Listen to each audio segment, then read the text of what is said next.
المتر. يعني الحته دي تخش لها في حوالي 1000 جنيه.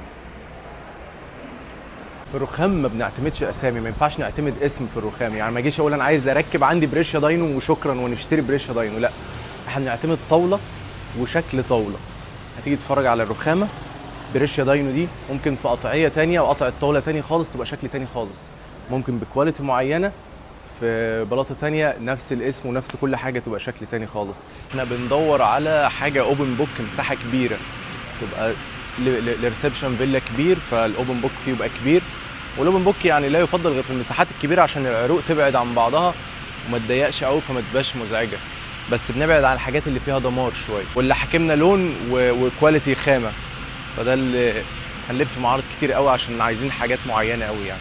فالرخام ليه تفاصيل كتيره، الناس بتشوف في شغلنا كتير بنستخدم بورسلين، واتكلمت في النقطه دي قبل كده. مش معناه ان البورسلين ممكن يكون افضل، الرخام فيه ليه افضليه لانه حجر طبيعي والديورابيلتي بتاعته كويسه، بس بشروط ان الرخامه اللي انا هجيبها ليها مواصفات معينه، وده انا هعمل عنه فيديو ازاي الرخام اللي هجيبه ابقى متاكد ان هو بكواليتي حلوه، لان الرخام حجر طبيعي وفيه حوارات يعني لا حصر لها، فانا هتكلم عنها باذن الله.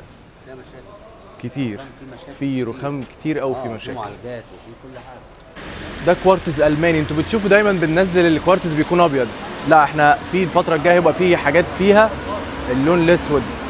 اللون الاسود في الرخام في الجرانيت معروف اللي هو الجالاكسي، في بقى انواع تانية زي الجالاكسي كده، وفي الاسود الاسباني اللي هو الرخام الاسود الاسباني، بس ده بيكون فيه مشاكل شويه في الخدش والسكراتشنج والحاجات دي. فالكوارتز الالماني ده هيحل معانا المشاكل دي كلها في المطابخ طبعا، مش في الارضيات. ولا بيتجرح ولا